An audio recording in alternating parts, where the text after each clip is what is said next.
Hey guys, it's B, and I'm here with my July wrap-up. It's gonna be super short and sweet. I didn't do as well as I would have wanted this month, but I read 3 books and 4 comics. Let's talk about it.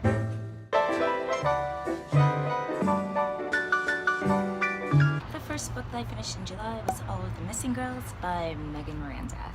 And if you guys watch my TBR for this month, you know that I was super excited about receiving this art. Couldn't wait to read it.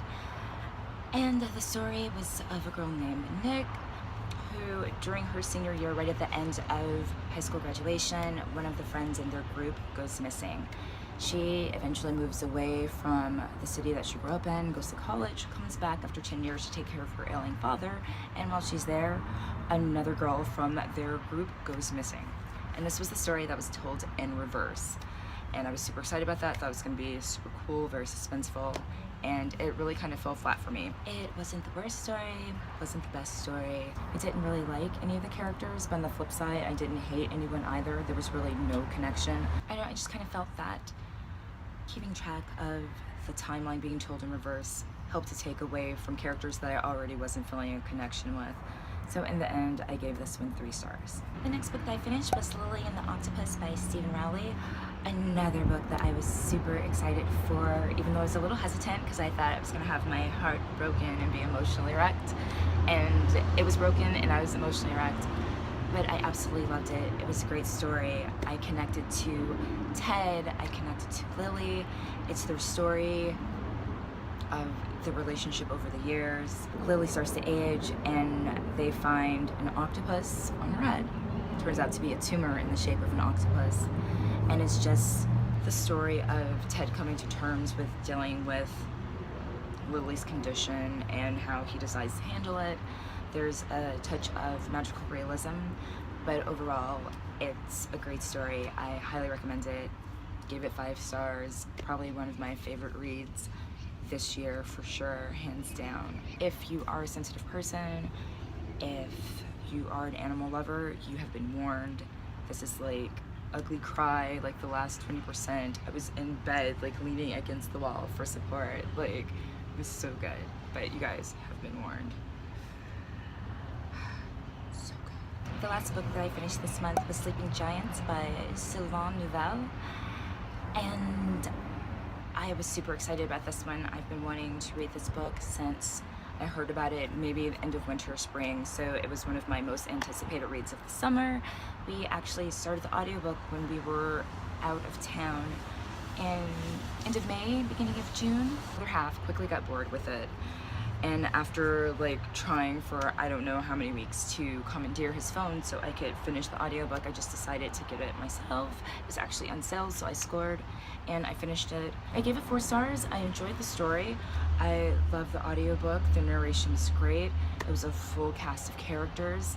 The story is about a girl that is one day out riding her bicycle through her neighborhood, happens to fall through a hole in the earth and lands in a ginormous metal hand. Like I said, it was nice having a full cast of characters for the audiobook.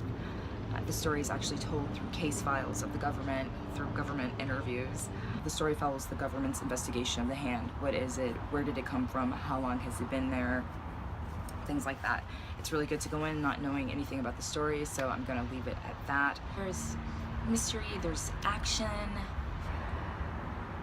I don't know, I think the only thing that's missing for me was a strong connection with the characters, whereas I didn't super connect with any of them. I was still very interested in the story until the very end. It actually picked up for me, I would say, within like the last like 30% of the book. My interest in being gung-ho, like chomping at the bit to find out how the story was gonna leave off. But I do definitely recommend it. 4 stars. This is number 1 in the series. Number 2 comes out next year, I believe in April, so I will definitely be chomping at the bit, waiting for that one. Okay, as for the comics that I read this month, I finally finished the arc of Monstrous. Oh my gosh, another one that I was chomping at the bit to get to. Super excited this year. And what can I say? Oh my goodness, you guys. It's absolutely gorgeous. The illustrations, the art, it's beautiful. The story is great. Things just aren't moving like I need them to be moving. So basically it's a story between humans and, I won't call them aliens, but other forces in the universe fighting for control of the world, basically. And at the center of the story is a girl, and we're not sure if she's completely human, if she's a mutant. She's been maimed, we don't know why. She's possessed by a spirit, we don't exactly know why. I would tell you that I don't want to give too much away, but there's nothing to really give away because the story started slowing down for me around issue 4 and never really picked up until then. I'm all for beautiful drawings, I'm all for fighting and violence, things like that, but I need some substance with those things to keep me interested. So I'm not exactly sure if I will continue on with this, and if I do, I definitely don't think I will be buying single issues. I'll probably wait until the trade comes out to see if the story's evolved at all. So I'm really kind of bummed about this one. Don't get me wrong, it's absolutely beautiful, and if you're just looking for a picture book to entertain yourself, just for a quick escape, then definitely read it. But if you're looking for something that has a deeper level to it, this might not be the one for you. If you guys are curious to know how I felt about each issue of this series, you can check my reviews on Goodreads. The next comic series that I read is Limbo. I read issues 3 and 4. Again, a beautiful comic with a great story, but not a lot of substance to it. I still have 2 issues left though to finish the arc, so maybe it will come through in the end for me. I'm keeping hope alive. Basically, our main character is a detective who has no memory. He's sort of between the world of the living and the world of the dead. Is he a zombie? We don't know. What happened to him? How did he get here? We don't know yet. I'm hoping that issues 5 and 6 will clear this all up. And then there's a femme fatale that works with the crime lord, but it seems that she kind of has a heart of gold and is torn and wants to help the detective.